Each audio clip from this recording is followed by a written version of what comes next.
I'm Mary Lyons, and I am the Wealth Woman. And I'm Eric Alexander from Benchmark Income Group. And this is the Big Wealth Podcast. Everything you've ever been taught about money is wrong. But don't worry, we're here to help. On this podcast, we'll use the same tools you already know to actually help set you free. Free to do what you want with your time, with your money, and with your energy. Free to live your life the way you have dreamt about. So we're going to talk about wealth knowledge, personal reflections, and the financial industry news of the day. Welcome to the Big Wealth Podcast. Today, we're going to talk about 10 financial tips for really anybody that's kind of getting going, wanting to make sure they're making sort of good life choices financially. Yeah, these are especially good tips for recent graduates who are starting their financial journey, but they are also relevant for people who are maybe halfway in or even approaching retirement, because these are all things that will change the way you look at money. So Eric, kick us off with number one. Yeah, number one is sort of the activity, right? You got to do the stuff. And a good rule of thumb is you should be saving 20% gross of your income. The old school rule of thumb used to be 10%, but that's when everybody had pensions and everything else going on. So as some of those things have fallen away, you've really got to do more of the work on your own. And so a good rule of thumb is 20% gross. So if you make 100K gross, you should be saving 20K a year. So just in case that number freaks you out because you're thinking about your own situation and you aren't doing that, one of the best things that you can do is just increase what you're saving each year, little by little, so that if you're at 5% now, next year maybe go to 7, then the following year go to 9 or whatever it is. And as you get raises, just start saving what you are getting in the raise until you get to the point where you are saving that 20%. It doesn't have to be all or nothing. If you need to ease into it to get there, that's fine. This is a target saving rate. Exactly. And the other sort of easy, what I would call the low-hanging fruit sort of rule 2 or tip 2 is at least get the match on your 401k. The old school way to think about this and the easy way to think about it is if people are handing out free money, you need to get in that line. Take it. So if they're giving out 4% or you got to put in 6 to get 3 or whatever the rules are, at least put in to get at the match, because take everybody's money as much as you can. Absolutely. Okay, so here is tip number 3, and this also has to do with the match. If you are planning to retire early, so you have goals of retiring at 45, 50, 55, anything before 59 and a half, you should consider contributing up to the match in your 401k. And then you should look at what you're trying to do and decide if it makes sense to take the difference and put it to a different type of account. And the reason that I say that is that the way the rules work for the 401ks, if you access the money before 59 and a half, not only are you going to pay ordinary income tax, but you're also going to pay a 10% penalty. Now, there is one exception to that with a rule called the 72T, and it is a systematic distribution, but those rules are very strict about what you can access. And once you start accessing the money, you can't stop for at least 5 years. So if you want freedom and flexibility to retire early, it might not make sense to max out that 401k, and is definitely worth doing the analysis on. Right. What's the next tip? Okay, number 2, this one, I'm going to get on my soapbox for a minute here. And I think it's kind of ironic that we're doing this while we're doing a podcast, but beware talking heads. Right? Don't get your financial advice from TikTok. Yeah. One of the things that I see more and more, I have clients that will text me a TikTok video and say, what do you think about this? Or a YouTube video, or they'll forward me something that they read on Instagram. And I think that right now there are a lot of voices out there giving financial advice, and most of them are not licensed financial advisors. And so I think it is incredibly important to understand somebody's credentials, because you certainly wouldn't want me giving you medical advice because I watched a couple of videos on YouTube. And yet that's really what's happening with a lot of these talking heads, is they're out there saying, do this, and they don't have the education or the training or the intimate knowledge of how everything works together to be giving you the best advice possible. Make sure the person you're listening to is a licensed financial advisor and that they are using economics-based financial planning as their platform for giving advice. The next one's me too. Okay, so here's the next tip. All right, so this is tip number 5. Focus on the creation of income streams rather than net worth. If your goal is to retire or be in a place where you have the freedom to spend your time doing whatever you want, if right now you are earning a paycheck, the most important thing you can do is figure out how, as quickly as possible, as reliably as possible, and as sustainably as possible, you can replace that income stream. You're going to make totally different choices if you are thinking about capital appreciation and just the growth of your net worth or the balance in your account than you're going to make if you are thinking in terms of creating passive or lifestyle income. And the income is what gives you the freedom to make choices. So can I elaborate on that for just a second? Yeah, and I have a point too. Yeah. Yeah. So if we know that 3% is kind of the magic distribution number for safe withdrawals during retirement, and you need 300 grand in income, you got to have $10 million sitting in your portfolio in order to do that. But if you think about other types of investments, there are plenty of other investments that will produce more than 3% a year in income, whether that's real estate, whether that's some ownership share in a business. There's a bunch of different, it could be a real estate investment trust in some cases. But when you start thinking in terms of income generation, you're going to make entirely different choices that could get you there faster. So Eric, I know you said you had a point you wanted to make too. Well, and especially if you're starting out in your career or maybe mid-career, I had a boss that told me one time is think about how much better of an employee I would be if I didn't need the money. Right. Yeah. If I walked into work and I'm here because I love the hours and the people, or I love what I'm doing, I'd be so much more effective at my job if I didn't really need the cash. So Right, I could quit tomorrow. You could push back, right? You could say, I think that's a terrible idea. And because you're not scared you're going to get fired for saying that, you might actually make a bigger difference. You know, I think to that point too, like that talks about personal happiness. And we say over and over again, money is a tool that is meant to be used to help you design a life you are excited to live. And I think when you're just putting money somewhere and you're hoping that one day it's going to create income, you give up certain opportunities. And I even recently had a conversation with a client of mine who was also having conversations with another advisor. And he felt like he was handcuffed to a job because he had to get a certain amount of money into that investment bucket so that one day he could retire.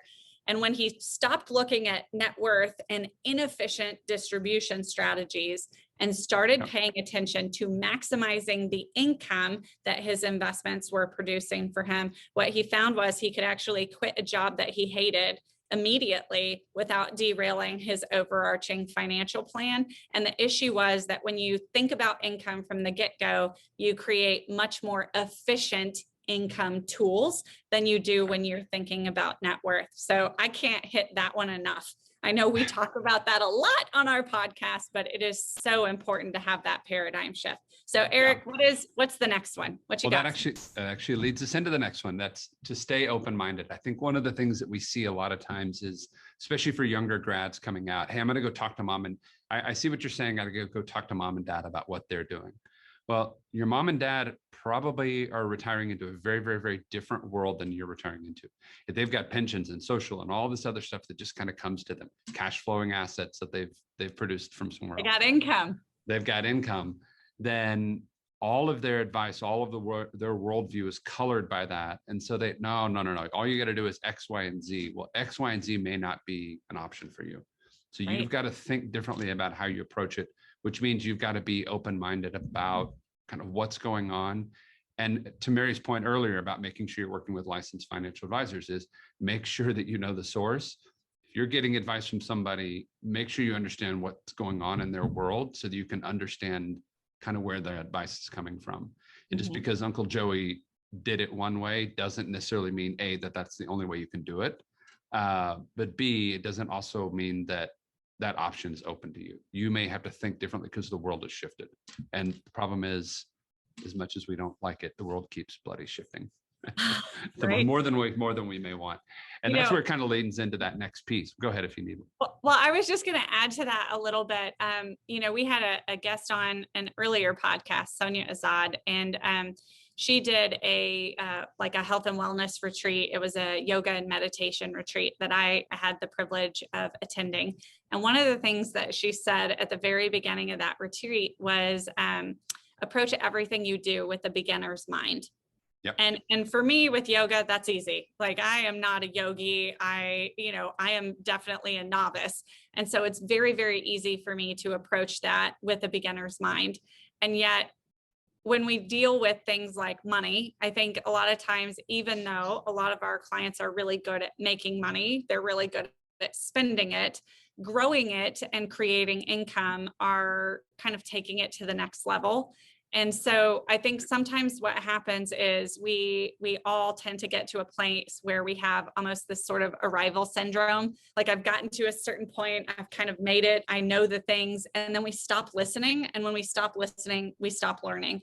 And so I think whether someone is a brand new graduate or they're in, kind of mid-cycle and they're in their 40s, or whether they're, about to retire, that beginner's mind is such key, because as long as you approach life with a beginner's mind and you're open to learning, you're not going to miss out on opportunity. But the moment you think, oh, I've already looked into that, I don't need to consider it, you shut down the beginner's mind and the ability to learn. And that's when you miss opportunity, I think. So right. I hope you don't mind me jumping in on that. No. Well, it brought up another idea on that, is that I think the other side of that beginner's mind is ego.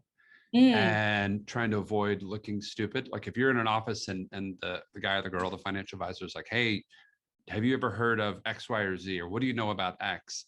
Right? If your ego is bigger than it should be and you don't have a beginner's mind, it's easy to go, oh yeah, I know about that. And secretly you're writing it down in your brain like, I gotta you're going to Google it later. Right? Because nobody wants to look dumb, right? But if you kind of walk in, and most of the conversations I have with people that are not in my industry, that I'm doctors and everywhere else, I'm like, look, I need you to talk to me like I'm 4, and then I have no idea what you're saying.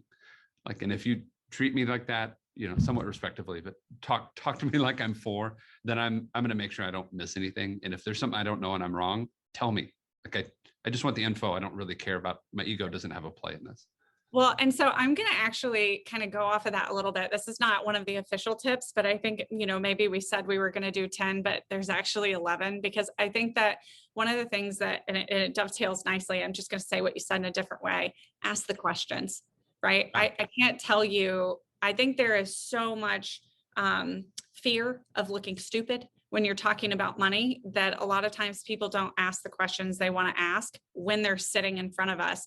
And then they go back and they do, and I'm going to use air quotes here. And if you're just listening and not watching, you won't get to see my air quotes, but they do research, right? Where they go and they get a consensus of opinion.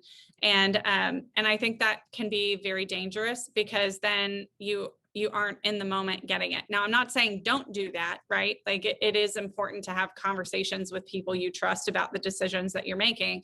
But I think you need to make sure that you are asking those questions to the person who is presenting you with the information as well, so that you understand their thought process for the recommendation that they're making and the reasons behind it. Because if you assume that and you haven't asked, and you're essentially mind reading, or you just don't understand it, then I think that leads to problems. Because until you feel really comfortable with the decisions you're making, you shouldn't be making them, right? And I think asking those questions is so important there. Well, and that's why in a lot of our meetings that we do with clients, routinely it'll be like, Susie, I'm sorry, Bob, I'm sorry, but we're going to talk about you in front of you. Yeah. Right? And you and I are having that conversation. Well, what about this? We could approach it this way. And I think we do it sort of cheekily, but I think it's also useful for the client, because they see that the transparency, right? Well, and the why we're thinking thought process. Yeah. So that when the recommendation rolls out on the other end, they're like, oh, I saw it. Like I saw how you got there. Right. Well, and so I think that brings us to that next tip of that idea of diversification. And so a lot of times we think about diversification as, I should have some stocks and some bonds, or I should have some stocks and bonds and gold, because that's diversification, right? But those are all asset classes. They're all in the same sort of bucket. They're all in the same sort of market bucket. And I'm not suggesting you don't diversify those, but you shouldn't stop there, right? So the idea is that you want to go into insurance and private equity and real estate and businesses, and you want to have a broad sort of category of where your cash is and where you're investing, so that you're getting money from different places, and you're getting money from different places that are reacting at different points in the market. One may be up, one may be down. So you're not, all your eggs in one basket aphorism, right? But you're diversifying not just the asset, but where it's coming from and how it reacts. And I think that's a key. I think so too. And then, from other conversations that you and I have had, I want to add into that, because I think there's also diversification of risk, right? Yep. I need safe money. I need money that is relatively predictable, but growing. I'm always going to take some things that I'm going to do that are maybe more speculative, right? And I think if you have that sort of broad spectrum of, this is my nest egg, I know it's growing, I can be a little bit more aggressive here, and I'm going to take a flyer on this one, because if it hits, it's going to be amazing. But if it doesn't, it's not going to break my overarching plan. Right. And so I think that diversification across the risk spectrum is incredibly important, but I think it also can't stop there. I think you should also have diversification across timelines, right? There are some things that you invest in that have immediate returns and immediate liquidity. There should be some things that you're looking at for mid-range type liquidity, and then some things that really are the long-term investments that you're going to buy and hold over time. And so that idea of diversification, a lot of the research right now is talking about even just how diversification of thought process can make a huge difference in the profitability of a business. The one thing that I think is key is understanding that diversification of thought process for your overarching financial strategy is also key, right? Whether you're diversifying across tax treatments or investment classes, or whether it's savings, investment, and some protection components, all those things I think are absolutely imperative. So, and that's to that end, and I'll stop with that. But that's also why we kind of preach a system mindset, not an account mindset. Right. Think about your money as a system, as an entity, not as I've got this account. What is this account doing? It's like, well, this account is doing one thing, but it's more important in how it fits in the system. Well, and one of the things that you talk about a lot, and I'm going to use this word because I think it's so key, is a dynamic system, right? Yep. That what you're looking at and what you think of when you think of money is a dynamic system, meaning it's ever changing and growing, as opposed to a static bucket, right? It's so easy for us as humans to be like, well, this bucket is meant for that, and this bucket is meant for this. And then in our head, we've earmarked it, it's organized, right? We've done what we're supposed to do. But when you use a dynamic system, frequently you can have $1 doing more than one job or generating more than one return. And that actually leads me into— I was about to say, that was beautifully done. It's almost like I did it on purpose. So, one of the things that we look at when we look at categories, there are 3 key areas that we're going to focus on: a purchasing strategy, an investment strategy, and an income strategy. So every decision that we make and that we talk to our clients about is going to fall into one of those 3 categories. And that context is so key. What I find is most people we talk to have some sort of investment strategy, whether they're doing it themselves or they're working with a portfolio manager or anything of that. What I also find is that most people don't have an income strategy. They think they'll figure that out when they get to retirement. And the reality is the end goal is income. That's probably what you should start with, and it will determine the investments you should be doing. But the piece that's generally missing from almost everyone's plan that we talk to is a purchasing and acquisition strategy. And so you may be like, oh yeah, I pay cash, or oh yeah, I like debt, I leverage for everything. So you probably have a default acquisition strategy, right. But that again, like we talk about default versus design, it makes way more sense to be deliberate and to design something. So one of the things that we teach is funding a private reserve strategy that allows you to acquire the things you want, but you don't have to give up a bunch of growth on your assets. So if you can get your money on the compound growth curve and you can maintain the same control that you have when you are using cash, but you have the ability to keep your money growing and use someone else's money, the spread between the cost of that money and the growth in your asset is money in your pocket that you are holding on to for a lifetime. And so when you think about what happens, the amount of money that comes into your system through income and then leaves you through taxes, debt, and purchases, the amount of money that you have left over to save is relatively small compared to the amount of money flowing away from you. So if you have the ability to earn on a portion of the dollars that are flowing away from you by designing a very deliberate acquisition strategy, even if it's a very conservative growth rate over time, that is going to be hugely impactful to your asset balance and your ability to eventually retire. So Eric, you want to add anything to that? No, that was brilliant.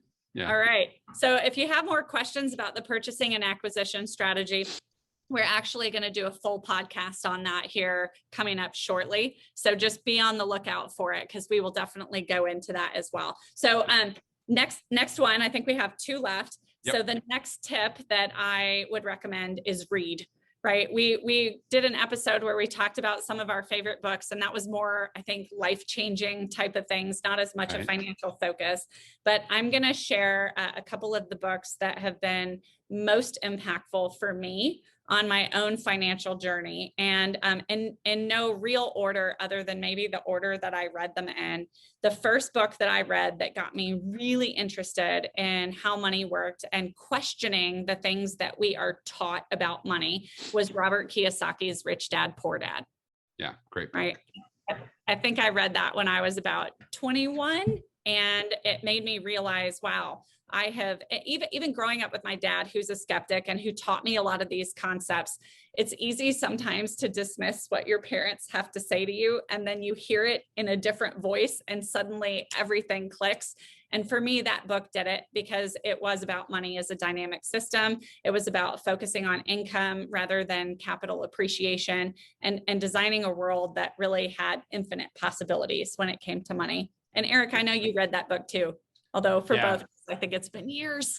Yeah, it's been too long. In fact, you and I talked about that the other day. I'm like, man, I think I need to read that again and just get a refresher and a primer on it. But yeah, it's one of those timeless ones. Yeah. So the second book that I'm going to throw out here is a book called Leap: The Lifetime Economic Acceleration Process. And this was a private release book by a gentleman named Bob Castellone, who created a software program called Leap, which is what got me interested in becoming a financial advisor in the first place. And this is kind of the Bible for economics-based financial planning, which is building a financial plan that works under any given economic scenario, no matter what possibly happens or goes wrong in your life. And that one is written for the layperson, but it was a book that was only distributed to financial advisors who were on the Leap software platform. So you can find that one today on Amazon, but I find sometimes you can find it and it's, $5 to $10 used, and then other times you can't find it for less than 50. So it just depends on who's got it uploaded for sale. And even if it's $50, I might still recommend reading it.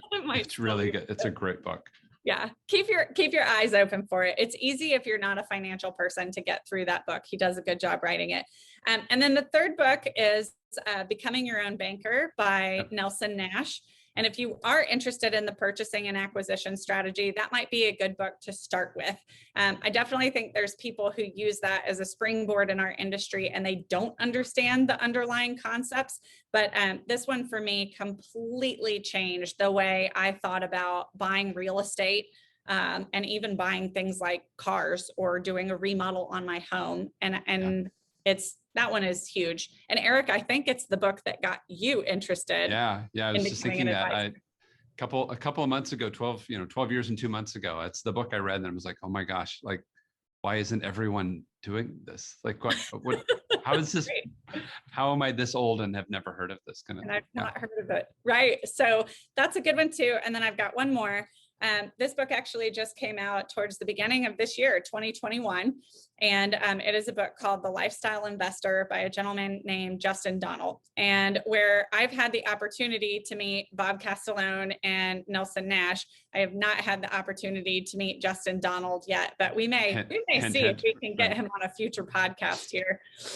He's actually an Austin native, or at least he lives there now. But this book is all about the focus on creating lifestyle lifestyle income. And one of the things that he does talk about in the book that just kind of blew my mind is he tells a story of being at a resort, and he's chatting with somebody. He's been at the resort for like a month because he's got the income coming in. And the person he's talking to says, I have your net worth, but I don't have your lifestyle. And that generated an entire conversation with two people that have 7 and 8 figure net worths about how their net worths were similar, but one of them had the freedom to do whatever they wanted, and the other was stuck continuing to work and really like dig in to make sure he was generating the income that he was living off of. And so that, I think, is a big perspective changer, just that shift away from net worth to income. And a client of mine actually sent me that book and said, hey, this sounds like what you've been talking about. And absolutely, there are some concepts in there that are very similar, although he spends a lot of time on investments that are private investments, which is not something we get to talk about as frequently as I might like to. Right. And I'll throw one book out, and then I know we're running tight on time, but the other book that I would recommend is sort of quasi-financial, but in that same vein of Thou Shalt Prosper by a guy named Daniel Lappin. It was a great book just from a sense of mindset and approaching money, this idea of sort of always being a good steward, being valuable, sort of, you never get to retire. You've always got to be doing something, and maybe not grinding away at burning the midnight oil every night, but that idea that you need to have a very healthy relationship with money and not scarcity mentality, which I think is such a key deal, right? Oh yeah. And then the final tip is what we would call do the experiment. I think, the running joke is we spend more time planning our vacations than planning our retirement. And well, because there's only excitement on the vacation, right? Retirement is just filled with fear, I think, for a lot of people. So I think the do the experiment part of it says, whether it's a TikTok floating head or whatever the financial advice that you're getting, you should run the math, like run the experiment, have them play it out going, okay, what I like to call the what if, like, where does this break? Where does this fall apart? Right.